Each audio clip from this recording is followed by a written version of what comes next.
سمجھے. آپ لوگوں سے ہی جو ہے سیکھا ہے, علماؤں سے ہی سیکھا ہے, ان کی گفتگو کو دیکھ کر, مناظرے دیکھ کر, ڈبیٹ دیکھ کر, دلائلوں کو پڑھ کر, انہی چیزوں سے سیکھا. ہمارے پاس تو کوئی جو ہے کوئی استاد بھی نہیں ہے, سمجھے. ہمارے پاس تو کوئی ایسا کہ مستقل ہم ان کے پاس میں بیٹھ رہے ہیں اور ان کو سیکھ رہے ہیں. آپ ہی سب لوگ ہمارے استاد ہیں, تو ہم آپ لوگوں سے ہی سیکھتے ہیں الحمدللہ. کیونکہ جب دینی گفتگو ہوتی ہے تو وہ اثر چھوڑتی ہے, چاہے حق پر بات کرنے والا ہو چاہے ناحق بات کرنے والا ہو, وہ اثر چھوڑتی ہے, وہ اصلاح کرتی ہے لوگوں کی. لیکن اس کو سنو تو صحیح, اس کو دیکھو تو صحیح کہ کون آدمی کیا بات کر رہا ہے, کہاں سے کر رہا ہے, کیا دلیل وہ پیش کر رہا ہے, سمجھیں. تو یہ بہت ضروری ہے مفتی صاحب کہ ہم لوگ جو کام ہم کر رہے ہیں, جو عوام کر رہی ہے, اہل حدیث کا ہر ایک شخص اس چیز کے اندر لگا ہوا ہے کہ اپنے بھائیوں کو گالیاں سنتے ہیں بھائی صبح سے لے کے شام تک, آپ یقین مانو. ان کے بہتان تراشی, ان کے طنز, اعتراضات, زبردستی کے اعتراضاتوں کے جواب دے دے کے تھک گئے ہیں, لیکن پھر بھی لگے ہوئے ہیں کوشش میں کہ ہمارا بھائی کہیں نہ کہیں اللہ رب العزت اس کے دل میں اس چیز کو ڈال دے, کہیں نہ کہیں وہ کسی چیز کو سمجھ لے اور وہ سوالات کرنے لگے اور جو ہے تحقیق کی طرف چلا جائے, سمجھے. تو یہ جتنے بھی لوگ محنت کر رہے ہیں, ہمارے کو کیا ملنے والا ہے؟ ہمارے تو کھانے کے باندھے ہیں بھائی, سمجھیں. آج حالات ایسے ہیں کہ ہر آدمی کسی نہ کسی آزمائش کے اندر مبتلا ہے, سمجھیں. پھر بھی ہم دین کا کام لے کر آگے چل رہے ہیں کہ ہمارے بھائیوں کو کچھ تو سمجھ میں آئے, کہیں سے کوئی ایک بات تو اٹھا لیں وہ, سمجھیں. تو آپ بھی ابھی بچوں کو پڑھا رہے ہیں ماشاءاللہ, کس لیے پڑھا رہے ہیں؟ اس لیے پڑھا رہے ہیں تاکہ ان کا مستقبل بنے, یہ شریعت کو سیکھیں, اچھائی اور برائی میں تمیز کرنے والے بن جائیں. اب آپ یہ سوچئے کہ جب یہ حافظ بنیں گے, عالم بنیں گے, تو یہ کیا کریں گے؟ وہی کتابیں پڑھیں گے, سمجھیں, جن میں ہزاروں کی تعداد کے اندر مسئلے ایسے ہیں جو واضح اللہ اور اللہ کے رسول کو گالیاں ہیں. اب آپ بتائیے, اللہ اور اللہ کے رسول کے اگر خلاف کوئی بات کرتا ہے وہ بے حرمتی ہے کہ نہیں ہے اللہ اور اللہ کے رسول کی؟ سورہ نور کے اندر اللہ رب العزت خود بیان کر رہا ہے کہ کون سی عورتیں تمہارے لیے حرام ہیں, سمجھے. ماں ہے, بہن ہے, محرمات جتنی بھی ہیں سب حرام ہے تمہارے لیے. امام صاحب کے اوپر یہ ڈال دیا گیا یا امام صاحب نے فتویٰ دے بھی دیا, چلو مان لیتا ہوں, تو وہ تو 1 اجر کے مستحق ہیں بھائی, وہ بری ہیں. لیکن جو ان کی تقلید کر رہا ہے اور اس پر بحث اور مباحثے کر رہا ہے, لوگوں سے لڑ رہا ہے, لوگوں کو گالیاں دے رہا ہے, الزامات لگا رہا ہے, سمجھے, وہ تو پکڑے جائیں گے. عوام کی بات نہیں کر رہا ہوں, علماؤں کی بات کر رہا ہوں. علماء تو پڑھ رہے ہیں نا, ان کو تو سمجھ ہے نا. ایک عام آدمی جہالت کے اندر جد اور بحث کر رہا ہے, لڑ رہا ہے, وہ سمجھ میں آتا ہے, اس کو معلوم ہی نہیں ہے کچھ. اب بہت سے لوگوں کو یہ نہیں معلوم ہے کہ مقلدین کا جو ہے اصول کیا ہے, واللہ عالموں کو نہیں معلوم ہے. عالم دھڑلے سے کہتے ہیں کہ ہمارے لیے قرآن, حدیث اور اجماع قیاس ہے حجت. میں نے بولا آپ کسی بھی کتاب سے بتاؤں مجھے کہ مقلد, اگر مقلد قرآن, حدیث, اجماع قیاس کو مانتا, اس کو سمجھتا, تو پھر وہ مقلد ہی کہاں رہ جائے گا؟ یہ تو علماؤں کے کام ہے. تو ہر کتاب میں, اصول کی کتاب آپ جو بھی پڑھیں گے نا, واللہ اب آپ یہ دیکھیے اصول شافعی کتاب ہے, اصول کی کتاب ہے, ٹھیک ہے, اس کے اندر واضح طور پر لکھا ہے, واللہ میں آپ کو اسکین دیتا ہوں, کہ 2 صحابی رسول حنفی مسلک کے لیے غیر فقیہ ہیں, ان سے اگر حدیث آئے گی نا تو اس حدیث کو نہیں لیا جائے گا, بلکہ قیاس پر عمل کیا جائے گا, جس میں سب سے پہلا نام ابو ہریرہ رضی اللہ تعالیٰ عنہ اور دوسرا نام انس بن مالک رضی اللہ تعالیٰ عنہ. بتائیے آپ, یہ اصول کی ابو ہریرہ سے تقریباً 6000 روایات ہیں. ابو ہریرہ رضی اللہ تعالیٰ عنہ کے تعلق سے لکھا ہے کہ یہ غیر فقیہ ہیں, یہ دین میں سمجھ نہیں رکھتے ہیں, ان سے اگر کوئی حدیث آئے گی تو وہ حدیث نہیں لی جائے گی, بلکہ قیاس پر عمل کیا جائے گا. ویسا ہی لکھا ہوا ہے, واللہ میں آپ کو اسکین دے دیتا ہوں. ان سے تو تقریباً 6000 روایت مروی ہیں. تو بھائی یہ سب سے زیادہ حدیثیں لکھنے والے, سننے والے, روایت کرنے والے ہیں. ابو ہریرہ رضی اللہ تعالیٰ عنہ کی تو بہت عظمت ہے بھائی, بڑے جلیل القدر جو ہے صحابی رسول ہیں. ان کی یہ بھی بات ملتی ہے کہ ابو ہریرہ رضی اللہ تعالیٰ عنہ جو ہے نا لکھا کرتے تھے باقاعدہ, جو بھی اللہ کے رسول بیان کرتے اس کو لکھا کرتے, صرف ذہن میں نہیں رکھتے, اس کو لکھا کرتے تھے الحمدللہ. تو ایسی بہت سی چیزیں دیکھو، بات کرنے جاؤں گا تو فقہ حنفی میں جو ہے ایسی ایسی غلاظتیں ہیں نا بھائی کہ اللہ کے لیے کم سے کم ان کو جو ہے ان کا دفاع تو نہ کریں کم سے کم. بتائیے کتنی بےغیرتی والی بات ہے. آپ یقین مانے، میں انجر شاہ قاسمی کا نام سنا ہے آپ نے؟ جی میں نے ان کو یہی در مختار کی روایت بعد میں بتائی. پہلے میں نے ان سے کہا کہ کتاب کے اندر یہ مسئلہ لکھا ہوا ہے، ایسا اگر کوئی لکھ دیتا ہے تو یہ گالی ہے کہ نہیں ہے؟ تو بولے ہاں یہ تو گالی ہے بھائی، یہ تو واضح گالی ہے. کہ اگر کوئی شخص یہ کہے کہ اس طرح کی چیزیں جو ہے قرآن اور حدیث میں ہے تو یہ تو اللہ اور اللہ کے رسول کو گالی ہے. جیسے ہی مفتی صاحب میں نے ان کو کتاب کا نام بتایا نا، اللہ کی قسم ان کے الفاظ یہ تھے کہ میرے گھر میں مہمان آ گئے، میں آپ سے بعد میں بات کروں گا. کتاب کا نام سنتے در مختار بولا اور کہانی ختم. اچھا، تو ان کو دیکھنا چاہیے تو مفتی صاحب کہنے کا مطلب یہ ہے، آپ سے میری بہت اچھی بات ہوئی ہے. گالی گلوچ بھی ہوتی ہے، میں بھی کرتا ہوں گالی گلوچ، ایسا نہیں ہے، کوئی گالی اس سے پاک نہیں ہے. اور گالی کا مسئلہ بھی جو ہے بہت سے لوگ بولتے ہیں، وہ جب دلیلیں نہیں ہوتی ہیں لوگوں کے پاس میں تو وہ جو ہے ذاتیات پر آ جاتے ہیں نا کہ گالی باز ہے، گالیاں دیتا ہے. تو بھائی گالیاں جب آدمی دے رہا ہے تو آپ سوچئے نا وہ کس لیول پر پہنچ گیا ہوگا، کس لیول پر آپ نے اس کو پریشان کیا ہوگا، یا کس لیول پر جو ہے آپ نے اس کی غیرت کو للکارا ہوگا جب اس نے گالیاں دی. اللہ کے رسول صلی اللہ علیہ وسلم کی صحیح مسلم کے اندر حدیث ہے کہ جو شخص کسی کو گالی دینے پر اکسائے اور عوض میں وہ اس کو گالی گلوچ کر دے تو اس کا بوال اسی پر ہوگا جس نے اس کو ایسا کرنے پر اکسایا. اب بولتے یار اللہ کے رسول حکم دیں گے گالی دینے کا. بھائی اللہ کے رسول کہاں دے رہا ہے حکم؟ اللہ کے رسول تو کہنا ہے بھائی ظلم مت کرو، تم مت اکساؤ اس کو، اس سے حسن انداز میں بات کرو، تو آپ سے حسن انداز میں بات کرے گا. اور اگر آپ اس کو اکساؤ گے اور اس کو گالیاں دو گے، اس کی ماں بہن تو پھوگٹ تھوڑی بیٹھی ہے گھر میں کہ تمہاری ماں بہنیں پیاری ہیں، اس کو اپنی ماں بہنوں سے پیاری نہیں ہے. اور بات یہاں پر ماں بہنوں کی نہیں ہے، بات یہاں پر اللہ اور اللہ کے رسول کی ہے. آپ کس طریقے سے اللہ اور اللہ کے رسول کا کلمہ پڑھنے کے بعد میں جو ہے ان کے خلاف چیزوں کو بیان کر رہے ہو اور الزامات لگا رہے ہو اور ان کا دفاع کر رہے ہو، یہ ہے مسئلہ سر. تو آپ بھی، میری آپ سے بھی گزارش ہے کہ آپ بھی جو ہے جو بھی چیز آپ کو چاہیے، جو بھی چیز میں نے آپ کو بولی ہے انشاءاللہ وہ میں آپ کے جو ہے ان باکس میں ڈالوں گا اور آپ جو ہے ان کا مطالعہ کریں انشاءاللہ. اور میرے پاس میں تو کافی مطالعہ کرتا ہوں الحمدللہ. کوئی بھی چیز، جو بھی چیز میں نے آپ کو بولی وہ تو میں ڈال ہی دوں گا، لیکن آپ پھر بھی تحقیق کیجئے کہ تقلید جیسی چیز، آپ پہلے تقلید پر تحقیق کیجئے کہ تقلید شخصی آئی کہاں، کب ہے.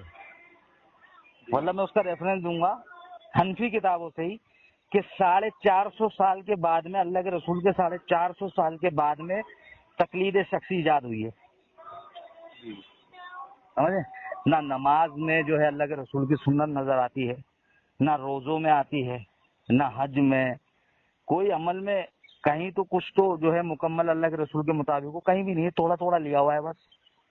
تو تھوڑا تھوڑا لینا مراد نہیں ہے، ہمارے پاس تو ساری چیزیں موجود ہیں نا. حدیث ذخیرہ ہمارے پاس موجود ہے، قرآن مجید ہمارے پاس موجود ہے. ہم اپنی عقل سے کیوں سمجھیں؟ ہماری عقل اتنی وسیع نہیں ہے کہ ہم قرآن مجید کو سمجھیں اپنی عقل سے یا حدیث رسول کو سمجھے اپنی عقل سے. ہمیں سمجھنا ہے صحابہ سے، اللہ کے رسول سے، اور وہ چیزیں ہمارے پاس موجود ہیں الحمدللہ سب کی سب. ان کو صرف لکھا ہی تو گیا ہے نا، ہمارے پاس کتابی شکل میں تو آئی ہے نا. وہ ہر چیز واضح ہے ایک دم. حدیثیں بھی اگر ہیں بخاری اور مسلم کو چھوڑ کے، بھائی یہ ضعیف حدیث ہے، یہ موضوع ہے، من گڑت، ہر محدث نے لکھا ہے اس بات کو. تو تھوڑا سا جو ہے دھیان دیجئے مفتی صاحب. میں تو دعا ہی کرتا ہوں اپنے بھائیوں کے لیے، جو بھی ہمارے بھائی ہیں عالم دین ہو یا عوام ہو، کہ اللہ رب العزت ہمیں صحیح سمجھ عطا فرمائے، اور جو ہمارے سے خطائیں ہوئی ہیں، غلطیاں ہوئی ہیں جو بھی، اور اگر ہم ناحق ہیں یا حق پر نہیں ہیں تو اللہ رب العزت ہمیں بھی ہدایت عطا فرمائے جن معاملوں میں. لیکن ہمارا منہج ہی یہ ہے کہ ہم فوراً رجوع کر دیں. آپ قرآن حدیث دو بس، ہمارے لیے کوئی عالم حجت نہیں ہے، کسی کی کوئی بات حجت نہیں ہے. ہمارے لیے صرف اور صرف قرآن اور حدیث حجت ہے. اللہ کے رسول کی بات آ گئی، اللہ کی بات آ گئی، اب ہم دیکھتے نہیں کون شخصیت ہے، کیا ہے، کتنا بھی بڑا ترم خان ہو وہ، ہم نہیں مانتے اس کو. اس کی اس بات کو. ہم صرف قرآن اور حدیث کو مانتے ہیں, یہ ہمارا منہج ہے, اور یہی سب کا ہونا چاہیے. بھائی شخصیت غلطی کر سکتی ہے, اللہ اور اللہ کے رسول کی بات تو بالکل سچی ہے, وہ تو برہان ہے, اس میں تو کمی بیشی ہو ہی نہیں سکتا. ہمارے سمجھنے میں غلطی ہو سکتی ہے, جیسے فرقے بن رہے ہیں ابھی, آپ خود سوچیے نا کہ 73 فرقے ہیں, 72 جہنم میں جائیں گے, تو کون ہوں گے وہ؟ سب نماز روزہ نہیں پڑھنے والے ہوں گے, سب کرنے والے ہوں گے. نماز بھی پڑھتے ہوں گے, روزہ بھی رکھتے ہوں گے, حج بھی کرتے ہوں گے, سب کو جہنم میں اللہ رب العزت ڈال دے گا, کیونکہ اللہ رب العزت کی شرط یہ ہے کہ اعمالوں کی قبولیت جو ہے وہ نبی علیہ السلام کے طریقے پر ہے. ان کے طریقے سے ہٹو گے تو سارے عمل مردود ہیں. پھر کتنی بھی نمازیں پڑھ لو, روزے رکھ لو, حج کر لو, زکوٰۃ صدقہ خیرات سب فضول ہے. تو کم سے کم ہمیں اپنی نمازوں کی فکر, جو ہمارا سب سے پہلے روزے قیامت میں سوال ہوگا نماز کے تعلق سے, کم سے کم اس کو تو ہمیں صحیح کرنا چاہیے.